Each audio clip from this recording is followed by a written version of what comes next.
Yeah, man. Oh yeah, What's going on, man? not a whole lot. How you doing, man? Pretty good. I Yeah, told you. I told you them UFOs was real. that's real, man. I'm here to tell you, man. I go go ahead and release government documents to tell y'all I was right. You're welcome. That's right. I hope you listened. I hope you prepared. It's gonna be so disappointing when they're like, yeah, we've said UFOs were real for as long as the term's been around. Doesn't mean there's aliens on it. Like, oh, Dude, dang. it's it's crap in the sky that we can't explain. That's all it is. And basically, like I said, it's just, whatever, man. Whatever. All that junk. Again, okay. What are we being distracted from now? I Mm-hmm. don't understand it. Yeah. But yeah, the whole thing is like when you listen to people that actually know this stuff and they do interviews and whatnot, they basically say what you says is not extraterrestrial life. It's crap in the skies we can't explain. And if the Pentagon won't cop to it, well, that means it's Tuesday. But if the Pentagon is scared enough of it to be like, we don't know what that is, it's like, oh crap, Oh. maybe that's a problem. They just wonder about the cicadas. Oh God. Oh man, I read something hilarious about this. Somebody put a tweet out about the cicadas, and it was like, Friends went off the air in 2004, and now they're doing the reunion show.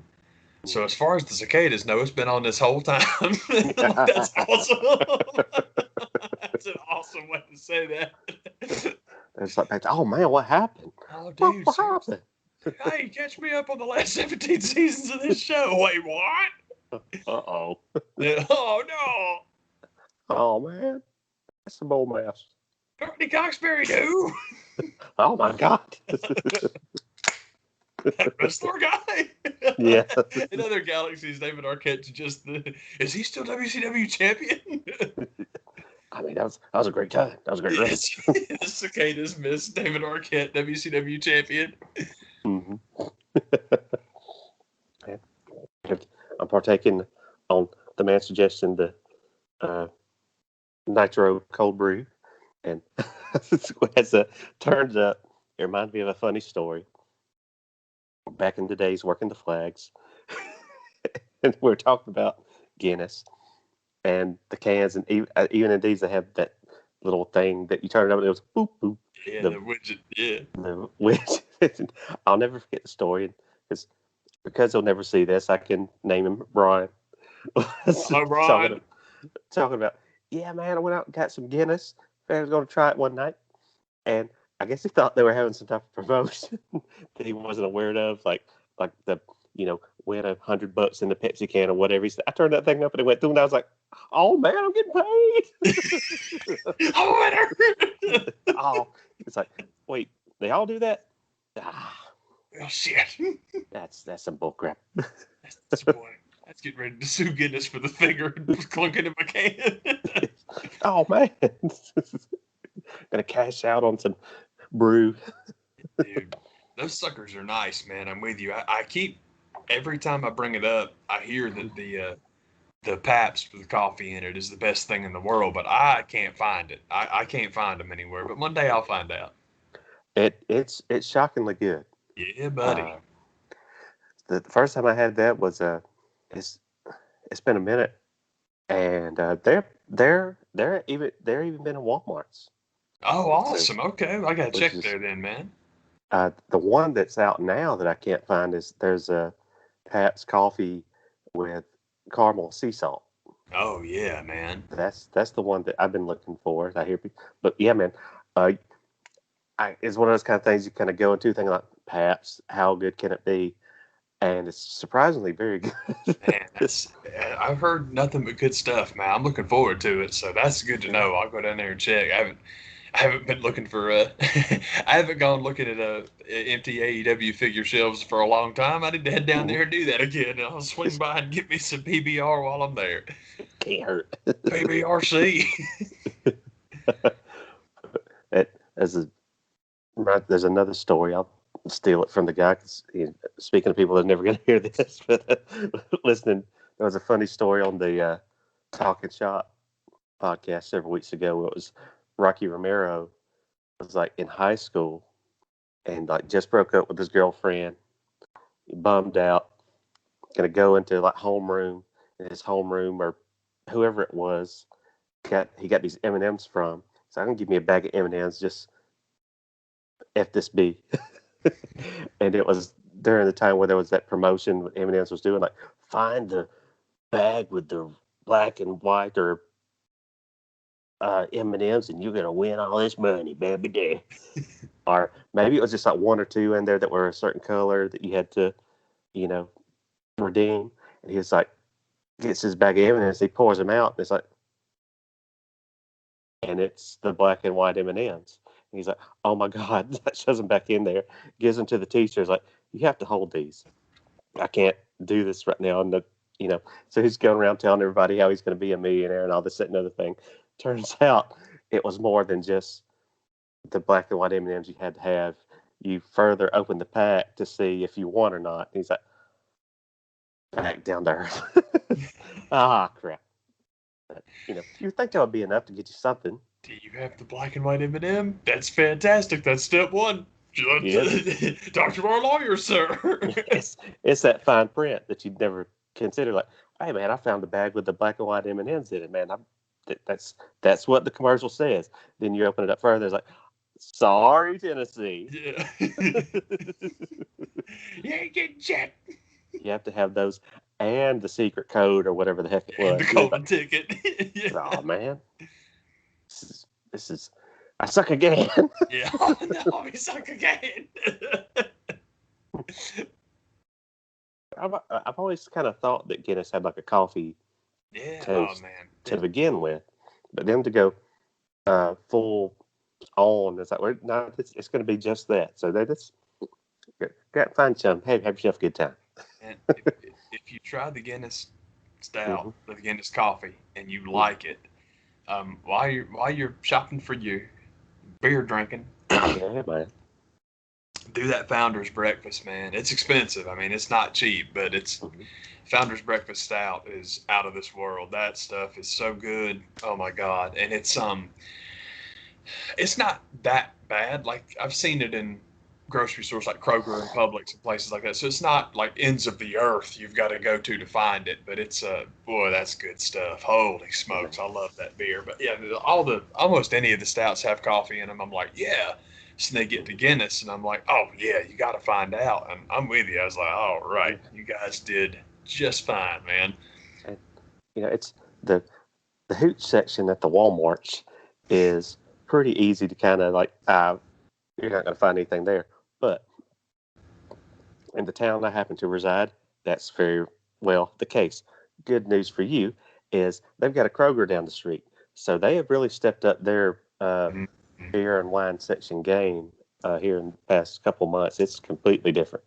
The wine section at Kroger. Now, the thing about purchasing alcohol of any kind, but especially wine at Kroger, is you definitely want to have your little shopper's card.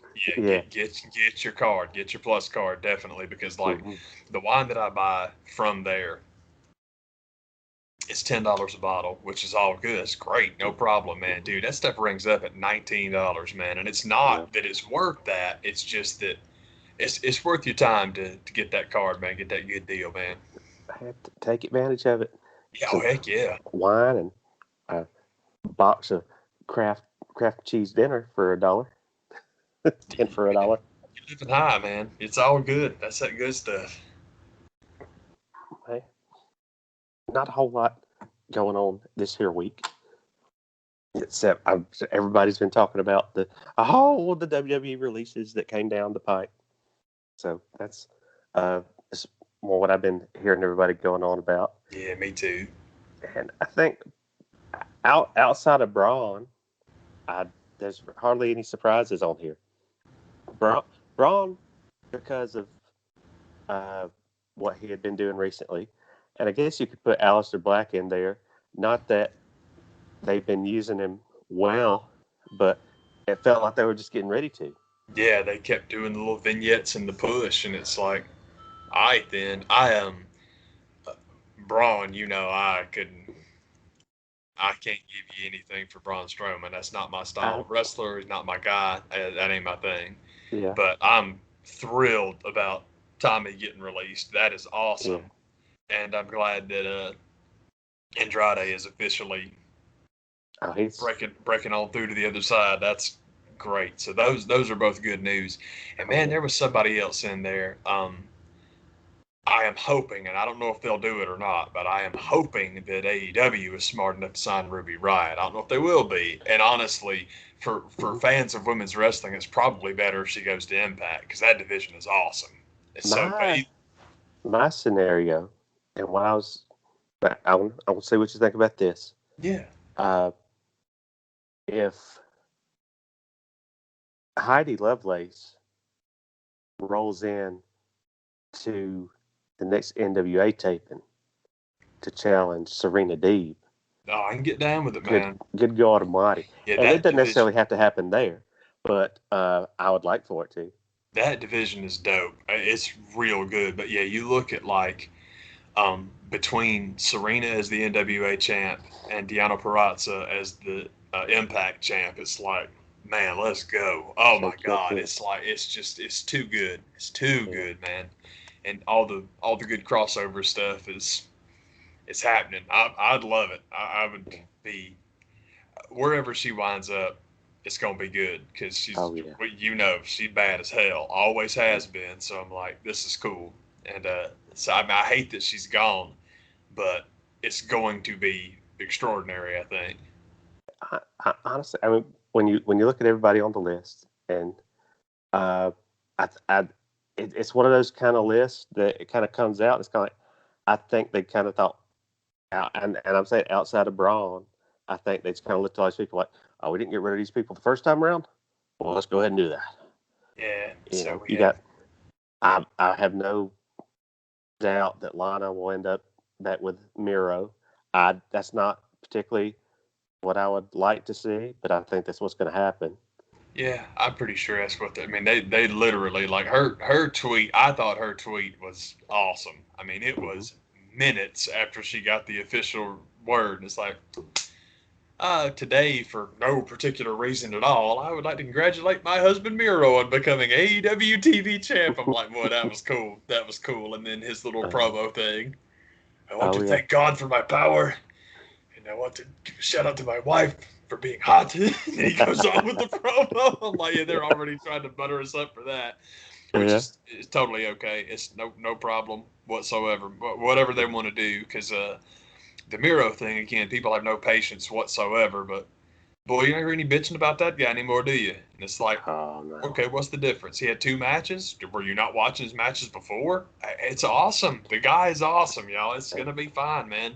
They got him away from Sabian, and I think that, and started letting him do like, now let me do what I want to do.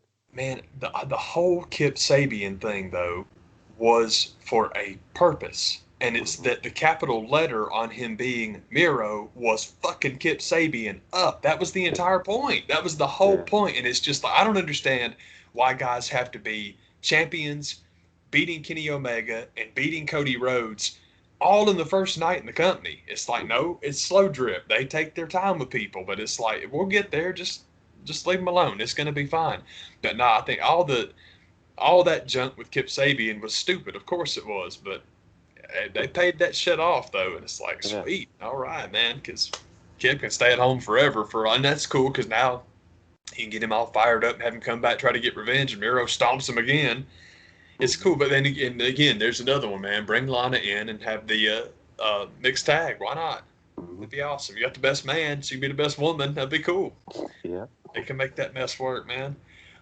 Man, there was something else that it wasn't to do with the releases. It was I think we talked about it before. I'm sorry if we did, but it was this one dude was talking about Andrade's promo and stuff like that, and he's like, man, you got to put him over, make him look strong, man. Give him a faction. He needs a faction. He's got to have a faction. And see, I agree. I love the idea of him having a faction.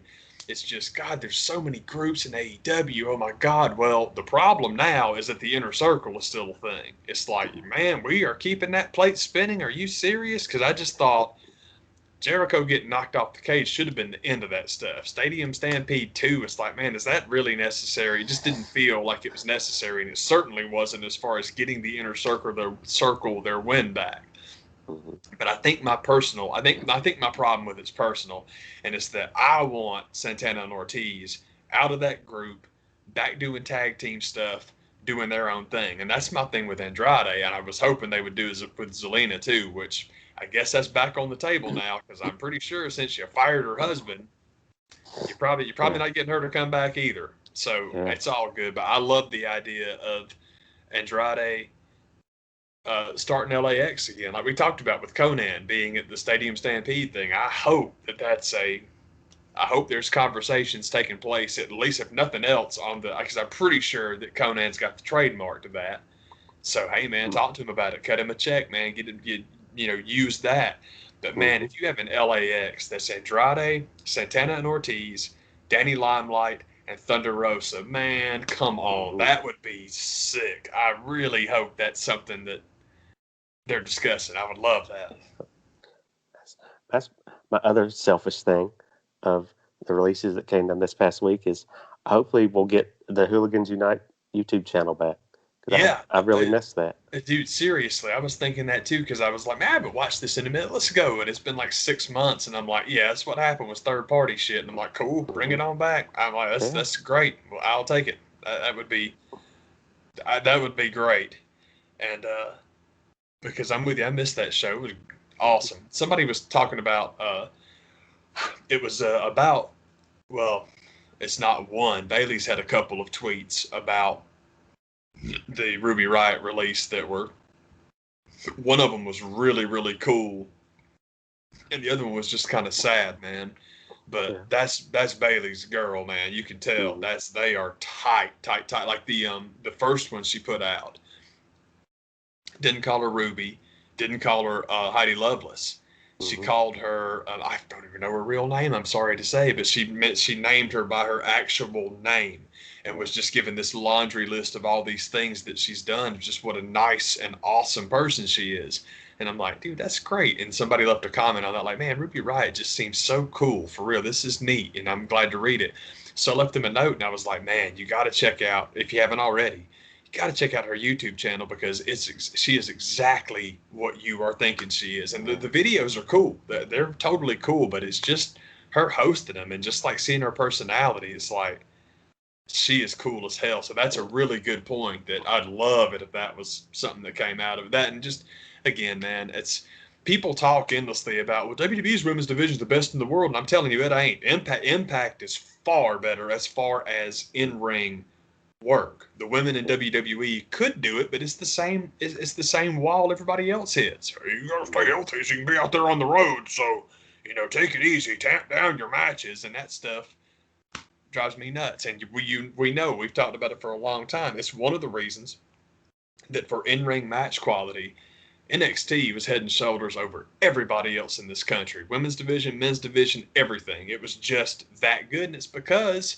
there's no travel. Everybody lives across the street from the studio, and they get time off, man. That's a big selling point. It is, and it's why I hate all this. Hey, man, AEW's going back to live shows. We're going to have some house shows. And I'm like, man, I really wish that people had taken a deep breath because following the Vince model for touring and scheduling is stupid anyway. But especially now that you've got this huge door wide open to do it different, to do it better, and to not kill people. It's like, man, don't go back to that junk, man. That's just, I'm hoping that somebody will kind of give the chain a tug and we'll not be seeing that dumb stuff. Because, God, you give people time to recover. Look what they can do for you, man. It's like we said, NXT is a perfect example. I mean, when they didn't kill those kids with travel, look at some of those shows. Like, this is where it's at, man. Yeah. And if nothing else, it's kind of reminded me of it. I didn't really need a reminder, but it's just, I think it was Ron Funches that made the point, sitting down talking to Renee a few weeks back. It's like, if the company has shown and taught me that they just don't care. So why should I? Absolutely. For this crop of people, to let people like that go, it's like I just really don't think they care. So that's why I don't really follow the shows. You know, I figured the stuff that's good will find you out, and I'll go Yeah. check it out. But to Hey, man. sit down and watch the shows regularly, it's like it's just too much other stuff. That's where I'm at. You and I've talked about that for a long time. I can't tell you the last time I watched weekly WWE. I can't tell you the last time I watched a pay-per-view that wasn't NXT because I love those. I love that company. But regular main roster WWE, think about that roster. Think about how much talent they got up there. And the fact you can turn it off that easy, boy, it tells you. And again, I've heard the rumor, and I hope it's true. Although, boy, the internet will be a fun place to be if it happens. But if all of this is hedge trimming to sell the company to Universal, I think that's what's I, happening. I think so too, which is fucking hilarious. Hilarious, because I thought he was supposed to put Tony Khan out of business. I thought he was going to buy that pissant company. You know what I'm saying? But old Benny's going to sell up. Okay. And again, it's got really nothing, I think, to do with AEW. It's just I think Vince is smart enough to see the writing on the wall. There is such a premium right now on live content. They will make him an offer now that will be beyond anything he could have dreamt of at any other point in his career. So I totally get it, and I'm all right with it. I'm hoping that NBC, that's who I hear is going to buy it as Universal. That's the leading candidate I hear. That makes the most sense. I hope that they will take a blade to Kevin Dunn and John Laurinaitis and what the hell's his name, Brother Love. Gone. There's the door. You're gone. And I'm really hoping, for the main roster's sake, I hope that they will put Triple H there. I'm still not going to watch it because who gives a shit. But I hope that that's who gets the job. And NXT will be fine because whoever he puts in his place there, it's going to be whoever he picks. And that's totally cool. But yeah, it's like, and it's so weird. People are all like, well, Universal is, possibly the rumor is they're going to buy WWE. And, do you think they'll have any creative control? I'm like, do you really think they're going to give Vince McMahon multiple billions of dollars to then sit back and let him do exactly what he's doing now? What's the point of giving him the money? And don't say the network, because they fucked that. It's like, nah, man, this man spent his entire, career collecting tape libraries for nothing. It's just so it's just so you don't have it. I don't want that guy to have it, and I don't want that guy to have it. That's literally, that comes down to what Vince has done with the tape libraries, and it's like, cool, man. But dude, we've talked about it a lot.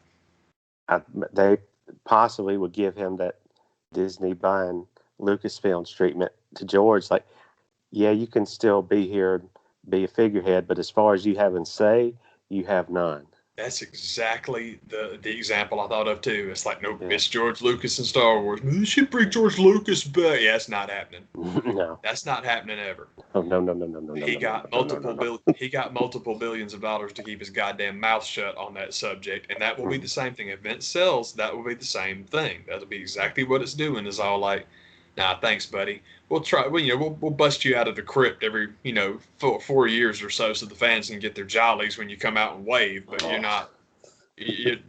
We're not doing that. So it's all like but it's cool. But again, I don't mean to be so jerky about making it about AEW. But I will tell you, like, that's what I mean about comment sections. If Vince McMahon sells up before AEW goes under, that's going to be some fun. But the main thing is, like you and I talked about, man, the whole deal with AEW going under. I'm very proud of us because this has been pretty damn consistent since the first time we talked about this. If you know about Ted Turner's finances and when he actually was in control of WCW, it wasn't the Monday Night War, it wasn't Nitro, it wasn't Thunder. Warner Brothers had taken over long before then. Ted was still involved in 91, 92 when the wrestling business was trash and WCW was supposed to be the biggest dumpster fire on this planet. But how'd he do? Hung around, didn't he? And he wound up selling for crazy money to Time Warner. Because again, Dixie Carter's the better example. Dixie Carter has millions of dollars that she has wasted for 2 decades now. She's still around though, isn't she? Yeah. Shad Khan's got $6 billion. They're not going any fucking where. They're not going anywhere. TNT could cut them loose tomorrow and they'll be on YouTube. It's like, dude, that's not. it's just weird. People talk about Vince like he has this unlimited, omnipotent wealth, and it's like, no, what you think he has, the cons actually have. It's like, dude, it's not like that. They ain't going nowhere. Yeah. But Vince wanting to sell and get out, good, because it sucks now anyway. So anybody taking over. But it's weird how many people are positioning themselves to be all like, well, the rest of you got taken over and it's so corporate, it just sucks now. It's like, you're looking for an excuse to get out. Mhm. You're looking for an excuse to not watch this anymore. And your excuse will be, well, NBC bought it, and once Vince wasn't there anymore, it just wasn't any good. Oh no, it wasn't good way before Vince got out of it. You just don't want to admit that you've outgrown it, or you don't like it as much as you used to, or whatever. It's weird that people need stuff like that. It's like, dude, if you don't like it anymore, just don't watch it. It's cool. I'll give you a perfect example. I don't watch the Star Wars movies anymore. But before I stopped watching the Star Wars movies, I still watched 4, 5, and 6 all the time. I've seen Force Awakens, I think, 3 times. Last Jedi, I think I saw it twice, and then the very last one, I think I saw it once. But in all this time, I don't watch the prequels because I don't like them. It's totally okay. It's totally all right. There's tons of prequel kids that never watch 4, 5, and 6 because they don't like them. That works too, man. I'm sorry, I've gotten way sidetracked. But I don't anyway, understand it, but there are those people out there. yeah, dude, I think it's the age thing. I honestly think it's how old you were because it's like John Cena fans. Because now all of a Yeah. sudden John Cena's a golden god, but it's all like, yeah, y'all the same ones who were talking all that mad shit about Roman Reigns 5 years ago and how he was the worst thing in the world and the worst wrestler ever and he's awful and I hate him and Vince is forcing him down our throat. And I'm like, y'all didn't mind it when it was John Cena flavored. And that Mhm. was the biggest push ever because they spent 15 years trying to get that mannequin over. Yeah. Roman, 4 years, 5 years, and now he'll miss the best thing in wrestling. Yeah, because Fox is calling the shots. Fox is like, sit down, we got it, we'll take it from Yeah. here. Yeah. But anyway, um, sorry, I don't know what I was going to say. Anyhow, but I am hoping. I hate that people lose their jobs. I hate that folks. I mean, it is what it is. But dude, if there's a new sheriff coming to town, great. Vince can't get out of the business fast enough. It's been, Yeah. I mean, it was awful when I left, and that was a long time ago, man. So I can only, based off what you read and what you hear, it's like, yeah, obviously things aren't improving. So cool. Let's try Yeah. anything different's better than what you got going on right now. But see, that's my Yeah. thing. It's interesting to make the Star Wars parallel because I feel the same way, and that's my thing with Star Wars is y'all want it out.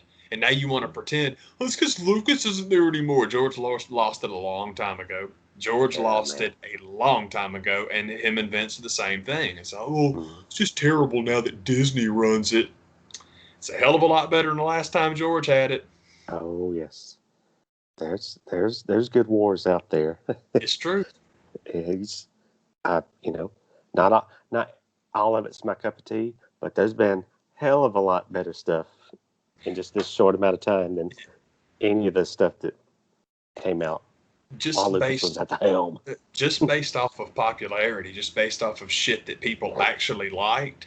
Rogue One and The Mandalorian are both Disney Star Wars. Mhm. Both of them are, and you Yeah. got to be careful who you point that out to, because some people get real fighting mad over it. But it's like, no, I get it. You hate Rey because she's a girl. Oh my God, girl with a lightsaber. Fuck that. But not all Disney Star Wars is Rey.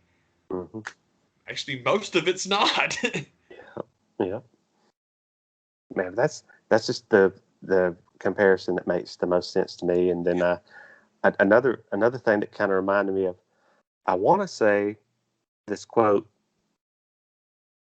was from Molly Holly, and this quote goes back years and years ago, uh, probably 20 years now, about the time Shelton Benjamin was cut the first time. And I don't know if it was in a shoot or just something I happened to read that she said. Anyway, the point was, uh, when you let a guy, the person that made me think of it, when you get to let a guy like Buddy Murphy go, she was saying at the time when Shelton was let go, said they would rather let go of 10 Shelton Benjamins to keep one Brock Lesnar. And I think that's the same kind of deal with somebody like Buddy Murphy. It's like you're gonna let a guy like that go. I just could you make it any more clear that you just do not give a damn? Buddy's an interesting one Mm-hmm. because Buddy is one of those cats that people all of a sudden now are like, Buddy Murphy's the best in-ring worker in WWE. What are they doing? And I ain't saying he's not. I'm saying I've never seen him. Yeah. But what I can tell you is two things. One, his last name ain't what I forgot his real last name now, man. Uh, I couldn't tell you that. I don't know. I'm sorry, I forgot the kid's real name. But the dude I'm trying to put over is Ziggler. I don't want anyone talking to me about anybody being released in Nemeth. Yeah, thank you. Nemeth. Yeah. I don't want to hear anyone talking about in-ring work when there's a whole planet of people that shit on that guy every chance they get, and it's like, no. Not listen. You're wrong. You're just wrong because there's nobody, not named AJ Styles, as good as that kid, especially for what he is trying to be. So Buddy might be great. He really could be. I've never seen him, but what I do know is this. I know who Buddy Murphy used to go out with, and I know the reason Buddy Murphy got pushed, and I know why he got handed that title, and I know that they broke up, and instantly he's Ben Simmons, and down the card you go, and now out the door. Mm-hmm. And it ain't her fault because she was real cool about it. She was real cool about, and this sucks. This guy getting released sucks. So I don't even, it doesn't seem like there's any animosity or anything there. But them being broken up, it's not that she said push him down the card. They just did it because they never wanted to push him up the card until she asked them to. Yeah. And it's like, man, that sucks. That sucks, man. Just I guess the thing that makes me think the NBC's the prime candidate, the suitor, the suitor. just for what you're saying. I mean, for them to basically purchase the network the way they did, I mean, that makes the most sense for them to buy it. I've heard. I don't think Disney would even want it. They wouldn't know what to do with it. Fox maybe, but I just want you've invested so much into getting in bed with NBC. Being in bed with NBC goes back to reckon 1984. It does. So that just makes the most sense. Yeah. To me. I mean, they got a lot of hurt feelings with Ebersol and the XFL and all that stuff, but suck it up. They'll get over it. Suck it up. This is where you want to be. And I'm with you. Dick's not even with us anymore. He's gone. Yeah. Dude, seriously, it's like, come on, man. It's all good. Y'all can make this work. It's cool. But yeah, the Disney thing I thought was quite funny because I'm like, shit, kids, y'all thought you didn't like the PG era. I got some bad news for you, man. You don't want that to happen. No way. And honestly, that if it was a company like NBC or like Disney, a lot of the people, for some reason, maybe it's just coincidence. I don't think it is. It felt like there was a lot of people in this particular round of releases that just don't have that wholesome look. Yeah, it could be. Part of it, the term is cost cutting measures that gets told to everybody, but there's something about everybody that got let go. Like a lot of tattoos, not quite ready for prime time look to you, outside of Buddy Murphy. And I think that has a lot to do with it. There's just something about what's been going on that just makes you think, well, that had a lot to do with this as well. And as far as Braun goes, I think people like, he's making what? And he got Gallows and Anderson. They're like, no, sir. That was my main thing too, is that them cutting that guy because they have had nothing but lips on ass for that guy since the second he got called up. But it's just you want to get that salary off your books because you're trying to sell up. You're trying to sell up, and the whole thing is nobody is going to inherit that guy's salary considering you get nothing back for it. So it's like, no. You guys can take care of that because if I'm NBC and I purchase that and then I fire him, I have to pay the severance. How about you guys go ahead and take care of that for me? That's what that one feels like. I just don't see there's that much Braun merch getting moved. I haven't seen it. So where are you justifying this amount of money on a contract? Seriously, that's your fault. You go deal with it. It absolutely is because you let your heart get in front of your head, and that's the same thing. It's one of the other things, man. That I'm not saying they're going to go back on the deals because they won't, but it's another little piece of buyer's remorse. Is basically giving Randy Orton the keys to the kingdom, because that crazy deal that Ring of Honor gave to Marty Scurll, that's what WWE gave to Randy Orton. This kid, and people, no one calls him out on it. Nobody, because we just had it with the Fiend match. We were like, no, man, Randy went to bat. Randy said that the Fiend should win. And he told Vince that the Fiend should win. And then, Vince and God, it was Bruce. They were like, no, it's gotta be Randy. Randy's gotta go over. Randy said, okay, fine. So he went out and won the match, and then he shows up at Raw and starts Team RK Bro, because he always wanted to work with that Matt Riddle guy. So he called his own shot. Well, what is it? Did Vince and Bruce tell him what to do, or does he have creative control? Because it seems weird to me that you'd have one of those things on one day, and then all of a sudden you wouldn't, and now we're back to this. It's like, okay, so does he have creative control except for the hours of 7:30 to 7:58 on a pay-per-view night? Is it some weird contract step that I'm not aware of? Or is Randy Orton the selfish sack of shit that he's always been, and he's doing that thing and doing that thing and doing that thing where he wants to be booked with the people that are over, he wants to go over them, and then he wants to run over here and blame everybody else, because, boy, he's done this before.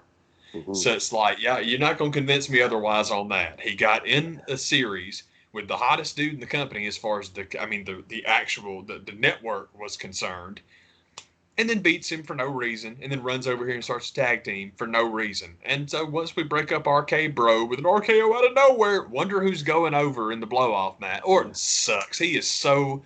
I can't believe so many people just worship that guy, and I'm like, man, I don't know what you're seeing. Even someone like Stone Cold, who was never my thing, but boy, I get it. I understand why so many people liked him, and that so many people liked him. I get it. That's the biggest thing going.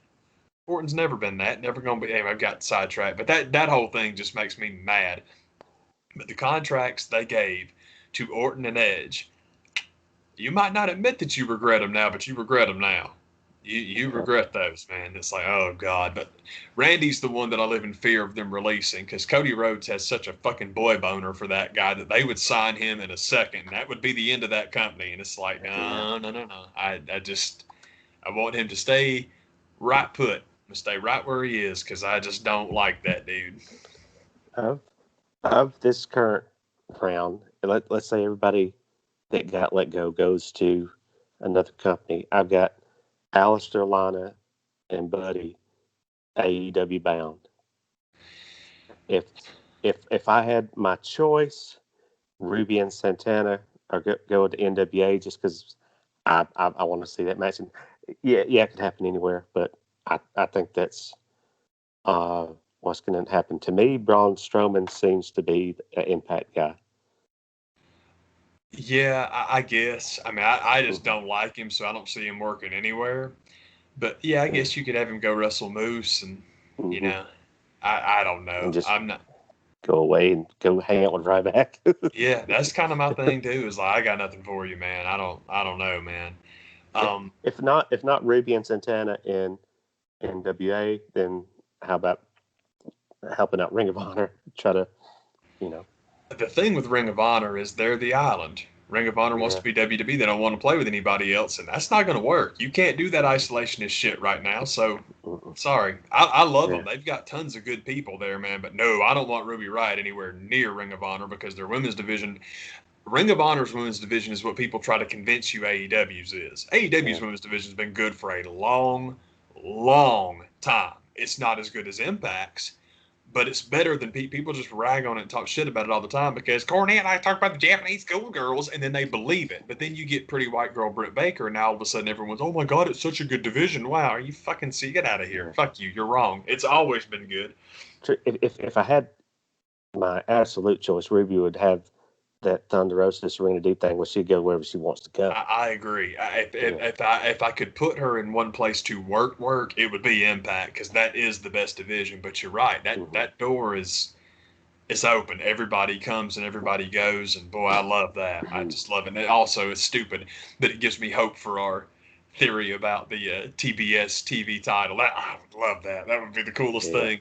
But yeah, I'm very much with you on that. Just do bounce, and that's what I mean about Ring of Honor. It's cool, but it's like once you go there, that's where you work. And I'm like, if they're not letting people in and out of there, that's just, I wouldn't go there at all. And Yeah. it sucks because I love that company, but it's just for where we are right now, and it's the same thing. We talked about it before, man. All I'm doing now is switching the hat from WWE to Ring of Honor because, like I said, going forward, especially with like talent relations issues, I'm glad that you signed Edge, and I'm glad you signed Randy, but you know that where's the next one's gonna come from? Everybody seems to think that the Performance Center just hatches these people full blown.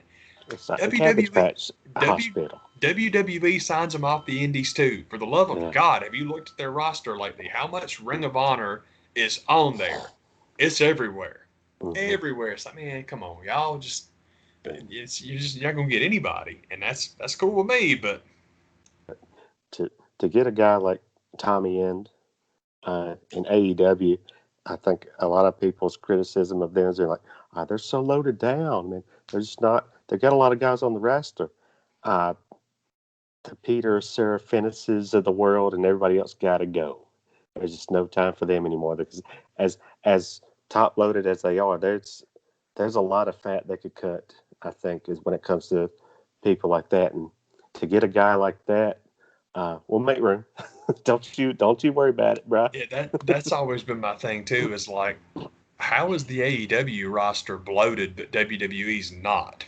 Hmm. As AEW does as much programming in a week as WWE does, so what's the problem? I'm Hmm. sorry, I don't see a problem, especially with two more TV shows coming, another YouTube show coming. They can make it work. It'll be all good. Yeah. Now, Alistair's a weird one because I would point blank, I would most like to see Alistair Black in New Japan, but I don't know if he wants to go, and I don't know. I don't know what the situation is as far as people being okay with going to Japan with COVID being what it is, and that's a strange thing. People were so Hmm. weird about that. About what's going on with the explosion of COVID-19 in Japan? What's going on? What's going on? Hmm. Japan, as a culture of people, damn near top to bottom, are anti-vaccine. And I don't mean COVID-19 vaccine. I mean vaccine. They don't. Hmm. So many people in that culture don't do that. They don't Yeah. do that. So if you want to know where the spike came from, that's where the spike came from. Because, well, we've got vaccines now. Yeah, but if you don't use it, dude, What and then good is it? again, What good is it? it's a cultural thing. That's just not what they do. And it's got nothing to do with this one. It's got nothing to do with this particular vaccine. It's just vaccines of all types. That's just not Yeah. their thing. And it's like, well, shoot, man, once you learn that, it's not hard to figure it out. But on that subject, I think Okada um, was diagnosed. He caught it and was kind of sick and wasn't doing so good. And now he's back. And Yeah. all I mean is, I shouldn't say not doing so good because there's, there's a lot of different things that could mean. Right. He A just lot of got sick. variables. Yeah, Yeah. he just got sick and had his 2 weeks, and apparently he's back now, man, which is awesome. It's like, hell yeah, man, good for you, bro. Yeah. But anyway, um, Alistair, Tommy, whatever, Tommy End in New Japan would be the coolest, like I the coolest. But I could I, get down with I'm that. I'm with you. If I had a company, I'd find something for him to do. Yeah. Tommy would be a good one to go to the NWA. He could fucking kill everybody down there. Hmm. But I don't know. I don't know. I'd love him in AEW. I just don't know what to do with him. And Yeah. I mean, I don't know how many more losses the Murder Hawk can take, man. Yeah. I like that guy. I don't want him losing to everybody all the time, but Yeah. But also, another point I wanted to make, and I don't think it gets brought up nearly enough, so I'll do it right now. What was the main event on Dynamite yesterday? It was a bull rope match between Dustin Rhodes and the crazy Bruiser Brody looking guy whose name I always forget. The real hairy guy that Yeah. broke the chair over the head of. Yeah. Yeah. That was your main event. Not Hmm. Kenny Omega, not the Young Bucks, not women's champ Britt Baker. But Britt Baker has headlined that show, but not as the champ. That's the point, is they actually schedule their talent in logical and cool ass ways. So I don't need to see Stone Cold come out and drink 2 beers every week. I don't need to see John Cena come to the ring and cut a little rap promo. La di da. They are doing a much better job of do than anybody gives them credit for. So it'll be fine. Hey man, Yeah. they're doing a pretty good job, pretty good dance of using most of the talent they got. And you're right. There's a ton of people that got signed. I'll give you a perfect example. Joey Janela. Who gives a fuck? You can get rid of that guy tomorrow. No one's going to miss him. No one's going to care. I wish he'd take Marco Stunt with him, but that's me being a jerk. And Marco's pretty over, so I will lose that argument, much like the Randy Orton argument. But I'm still going to have it because I don't like either one of those guys.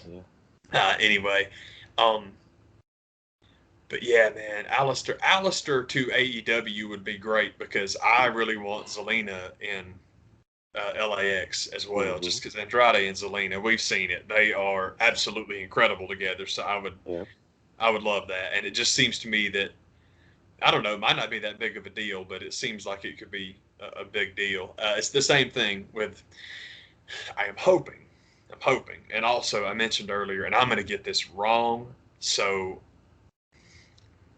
I think it was Diamante and Ivelisse were the tag team. They had a singles match and they made them a tag team, and one of them got fired for no selling Thunder Rosa's offense, which is cool. If you're going to go out and not be a professional, you got to go. I believe it was Ivelisse. I think Diamante is still around. I think. I might have that wrong, though. But, man, Diamante and Thunder Rosa as a tag team, I would love that shit. That would be so, so cool. And that's the thing is they keep talking about, well, do you think they'll do AEW women's tag belts? Yes, take the ones from WWE. They clearly don't need anymore because someone made that point. But with these releases, they're down to 2 tag teams. And I'm like, sweet, let's do it. So I want a tournament. You have them, throw them all together. Let's have us a tag team tournament. Let's have the winners of the tag team tournament. And the second you have women's champions in AEW, hit the music and have the Iconics come out and challenge them for the belts, man. Let's go. Because, again, the Iconics, I would love it. I keep saying Impact for all the women, but seriously, that division is dope, and they already have tag titles there, so that's real cool. But again, it's kind of, and again, it might not have, obviously, up till now, it's had nothing to do with it because Lana and Miro were in totally different companies. Shawn Spears and Peyton Royce were in totally different companies. But now that y'all can work together, maybe you want to. And if you do, that's cool. But like you said, the door's open anyway, so it's not like you can't go and do all of them.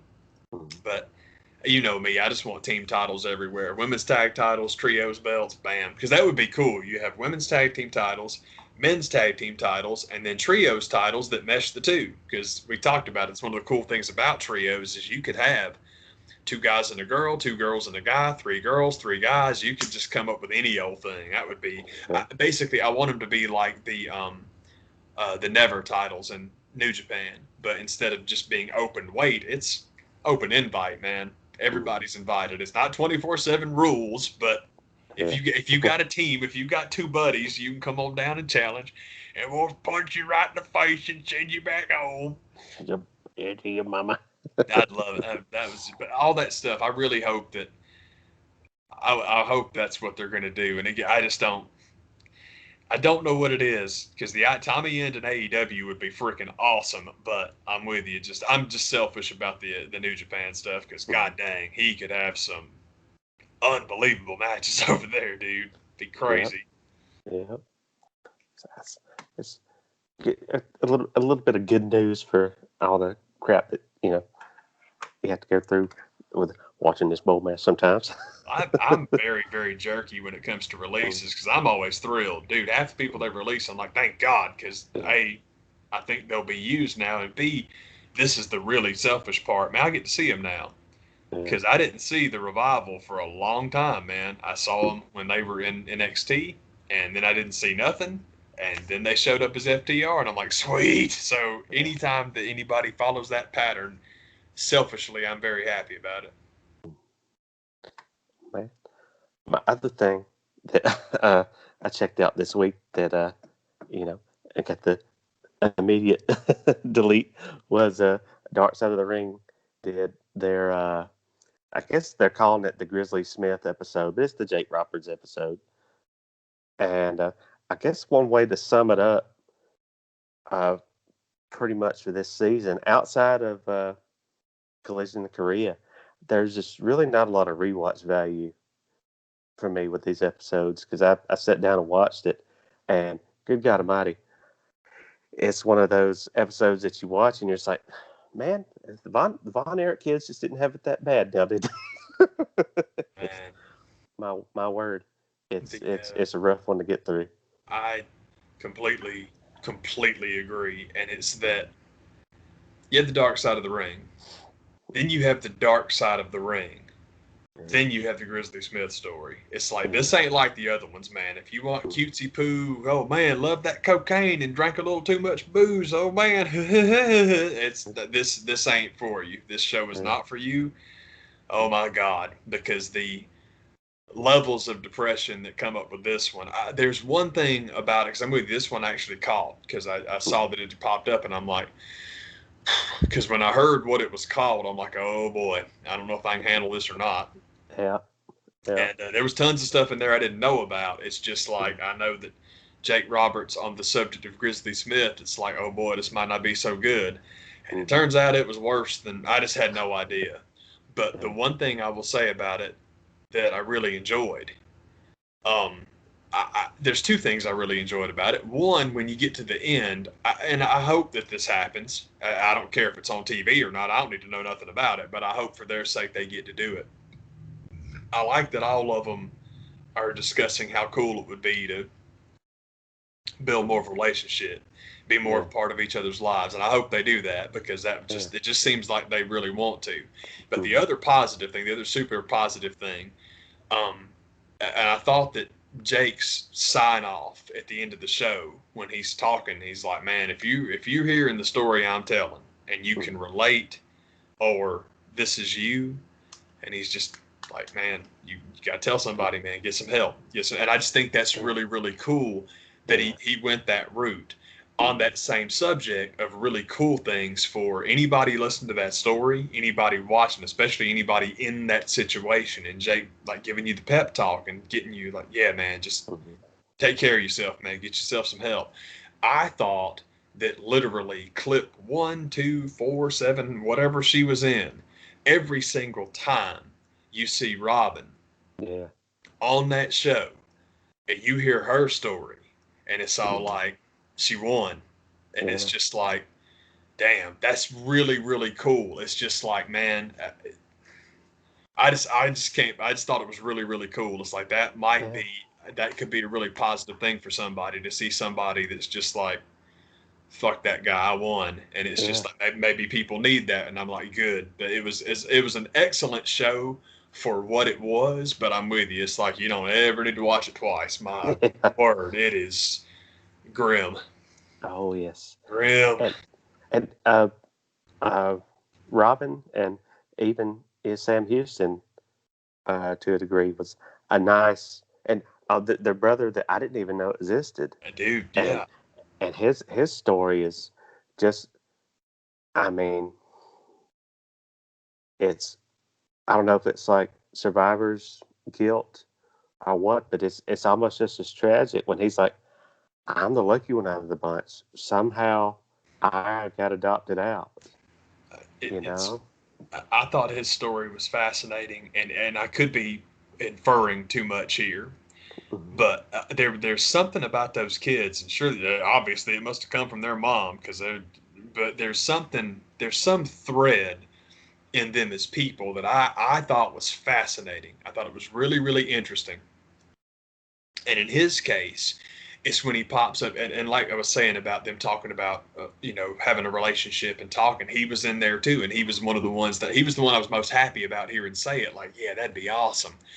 But there's something in that DNA that's actually really quite fantastic. And it's this, it's whenever it was so-and-so, and boy, when old Grizz was on his way out, it was only, I don't remember his name at all, but like you're talking about the son that was adopted out of the family, he's the one that came back and kind of, I think they call him Chris, or Richard, or something. I just don't remember. I'm with you. I watched it once, and it's like, that's the only time I'm watching it. But he was the one that came up and took care of business, and like, the impression I got was that he was with him and taking care of stuff. And to piggyback on what I was saying earlier about the thread in the whole family, is it seemed to me, and this is inference, and I might be wrong, but I would bet that the reason he stepped up to do that is so no one else had to. Because like you said, to him, he was the lucky one, and it's like, man, well, what these guys had to put up with, no, they don't know this motherfucker nothing. And I don't know him shit either, but maybe I owe it to them.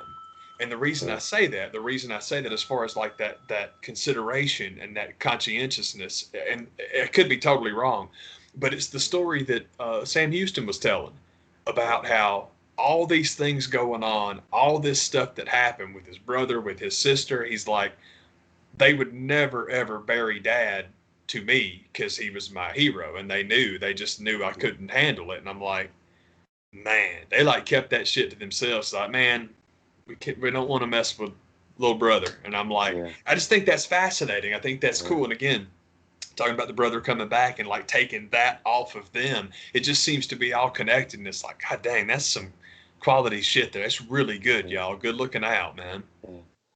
The Robin was the one that definitely left me wanting to hear more of her side of the story. And talking about more of some of the stories she tells, just from what she saw her brothers go through with getting into alcohol. She's like, you're not going to ruin the rest of my life too. You got the first half. You're not getting this half. Yeah. And like what you're talking about when it comes to Jake, telling his story at the end, that there's so much that comes from that guy that is just it sounds like BS, but that stuff was real. I think he truly meant that. He's telling any kid in that situation, like, get out, run, tell somebody. Absolutely. Somebody somewhere will listen to you.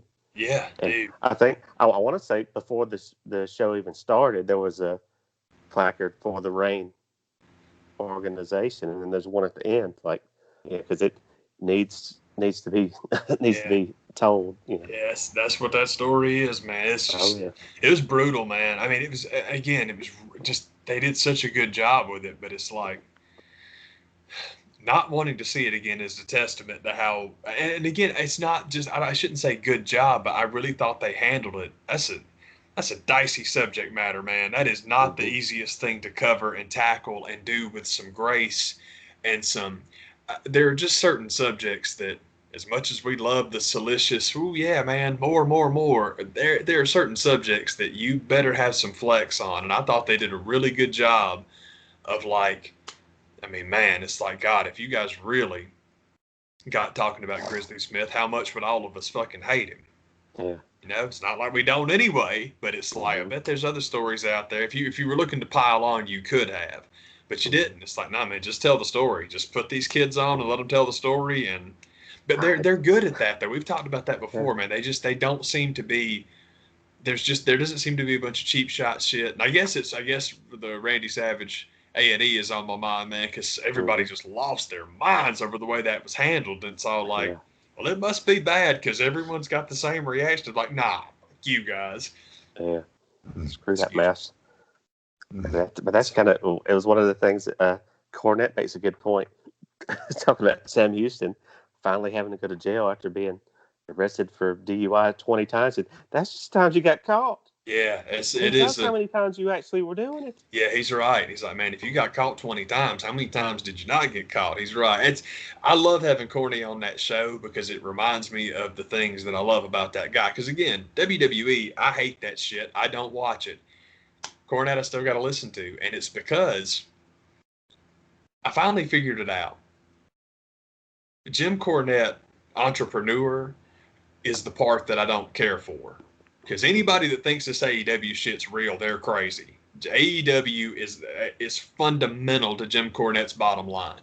So good for him. Play it up. Have a good time. Don't get me wrong. I think he legitimately does not like Kenny Omega. He legitimately does not like the Young Bucks. But a lot of the bullshit he talks about, flippy floppy indie deathmatch bullshit wrestling, it's like, it's his brand. It's good for his bottom line. So good for him. Yeah. But the Cornette shit that I love is anytime he wants to talk about his career. I love that. And honestly, even more so than managerial Jim Cornette is when he puts on his, shoot, I can't think of what it's called now, man. Basically his professor gear. And he becomes Professor Cornette. And not even just when he was in the business, but what he grew up on and why he loves it. Makes him relatable. I love his history shit. I love because I just love hearing from him because I always learn something. I'm like, holy crap, that's amazing. So all that shit, I love it. It's totally worth putting up the. Because again, you got to pay the bills. So Yeah. there are people that only tune in. We talked about it, man. All you got to do is listen to the song submissions because it's all any of them are about. It's all like, okay, name check Jim Cornette. All right, let's make fun of Kenny Omega, guys. That's every song they get now, except the one that I haven't sent them yet, which I have to. I have to because I love it and it's such a good idea. And I'm like, you gotta. I had to figure out some way to record that stuff and send it to them because I'm proud of it. Awesome. Awesome. Yeah, I'll do it here. I'm sure I told you about it off the air. This is really stupid. And I won't sing the whole thing. I'll just sing the good part. The good part is Jim Cornette and Brian Lest. Thank you, fuck you, bye. It's like I've got to record that and send it to him because it's too funny. Because first of all, Psycho Killer's a great song, and if you can incorporate "Thank you, fuck you, bye," I'm like, oh, that's not bad. Just send that to him. Yeah. It's fun. I catch myself singing it all the time. Oh man. Got the Hawks in the second round tomorrow night. They sure are. I'm looking forward to it. As we record on a Saturday evening. That's right. I was very happy about that. I'm glad that I'm really happy they went up and won in New York. I love the idea of them winning in front of the good home crowd people. But to get it over with, it's worth it. New York decided they wanted another Chipper Jones, and God damn it, you got one. Hey, that boy bladed their asses. He killed them. And it wasn't just him. I don't mean to make it like that. But boy, we talked about it, man. You put Trey on the stage, man, don't blink. You're going to get your ass a show. But my guy in the series that I really want to tip the cap to, and it's not just me, it's everybody that watched. I understand that the fun part of the story is Julius Randle sucked. Julius Randle, he just didn't do anything. He couldn't shoot and he couldn't play defense. He was awful, and he did have a bad series. He's having a rough time, but we always loved the stage was too big, the lights were too bright. He couldn't handle the pressure of playoff basketball in New York. Who the fuck would know? They haven't had playoff basketball in New York in 1,000 years. Let me tell you what happened to Julius Randle. Julius Randle had a bad series. But one of the reasons he had a bad series was because even when he was in a spot to get good shots, he's going against Clint Capella, he's going against John Collins, and most importantly and most often, he's going to get DeAndre Hunter. And DeAndre Hunter put him in an envelope and stuck that envelope in his back pocket and went off to the book fair at middle school to purchase his goods and, bookmarks. My sticker book. DeAndre Hunter shut him down. That's what happened. If y'all want to know what happened, that's what happened. And then also the big difference from the game we dipped to every other game, Bogey. Mm-hmm. Bogey, man, that guy, he got hit. And boy, once he's hitting threes, if Bogey's hitting threes and Danilo's hitting threes, and that's something else, by the way, Bogdanovich, Kevin Herter did this too. But boy, you talk about scrapping on defense. They really, collectively, the team played good defense. But Herter had a couple of plays in one game where I'm like, right on. Bogey and Danilo were doing that stuff the whole series, and they're Europeans. And the reason I say it that way is because we never give European players love for defense. Everybody pretends like they don't play, but they do. They do. The guys that come over and play in the NBA, man, they ain't Gary Payton, but who the hell in the history of the game that's not named Gary Payton was? But they played so well. The team played insanely good in that first season. I can't wait. Can't wait for the second series. I'm looking forward to it, man. Like, let's go. It's gonna be a good one. Let's bring it on, man. Seriously. It's cool too because it's Hawks versus Doc Rivers, man. Let's go. Yeah, dude, it's cool. And I know everybody's sitting around waiting to see if Embiid's going to play. Well, if Embiid doesn't play, the Sixers can't win. Well, I hope you're right. You're right. I'd like it even better if Embiid did play because I'm here to tell you, if you think the Hawks can't beat them with Embiid, you're wrong. They can. I'm not saying they will, but I'm saying they can. I don't think there's anybody the Hawks can't beat. I mean, the Nets are awful doggone good, but it's exactly what we talked about, I'm proud to say, before the New York series started. And it's funny because after 3 games, you had every talking head on ESPN. The Hawks are just a better team. The Hawks are just better. It's like, yeah, some of us could have told you that. Because some of us did try to tell you that, but if you scour YouTube and find our show, but we were talking about it. It's like, man, you look at that Hawks roster top to bottom, and by God, this goes back to the regular season when you and I were talking about injuries. It's like, man, what will we be if we can get all these guys back? And we still ain't got everybody back because Reddish is still out. But man, we were talking about Bogey and we were talking about DeAndre. And man, look at them. It's like, oh man, this is awesome, man. Also, somebody else I want to shout out real quick. I don't suppose, did you see the shoulder bump Nerlens Noel gave to Trae Young? I missed that. They're walking down and Nerlens decides to give him a little shimmy and all that. And Trae does the Trae thing and just shakes it off and it ain't no thing. I'll try and find that video and send it to you, man. It's Nerlens Noel decides he wants to be big, tough New York man, so nobody will make fun of him on the radio the next day. And he gives him a shoulder shimmy and Trae just shrugs it off. It ain't no thing. Solomon Hill comes and body checks his soul out of his ass and is waiting for him. Because if you've seen Solomon Hill has the countenance of a gentleman that is not to be trifled with. Oh, yes. For any reason at all. And I mean, he fucked him up. And it's just all like, and it's funny too, because if you watch it, Nerlens wants to pop up and chirp after somebody's got a hold of him. Because when it's just the two of them, white as a fucking ghost. And then Solomon's buddy, man, you fucking see me. I'm right the fuck here. And then Nerlens wants to chirp, chirp, chirp, but it's only after the trainer's moving him off. And I'm like, you shut your punk ass up because you wanted to be Big Daddy as your 6'9" on Trae Young, who's 5 foot nothing, and Solomon Hill ain't playing that shit. And you know you fucked up because that's Solomon Hill. Like, oh boy, it's rad. It's like, oh boy, that was you. And he just instantly, he knew he fucked up. That's Solomon Hill. Just the name alone sounds like somebody you don't want to mess with. I completely agree. And he looks, when you hear the name Solomon Hill, the mental image you get, that's him. You're right. That guy you're thinking of, it's like, man, he's bad. That guy. Nope. I said American Gangster Denzel shit. Dude, seriously, man. It's literally, he like steps up to Nerlens, pops him in the fucking chest, and is all, you want some of this too, old man? And Nerlens, Nope. I told you I'll come around here messing around all these good people. That's my bike punk. Yeah. I love that's my bike punk. Dang, man. That's about all I know what's going on right now these days. Man, I should have took notes because it seems like there was something else I wanted to talk junk about. But I'm with you. Wrestling's comings and goings.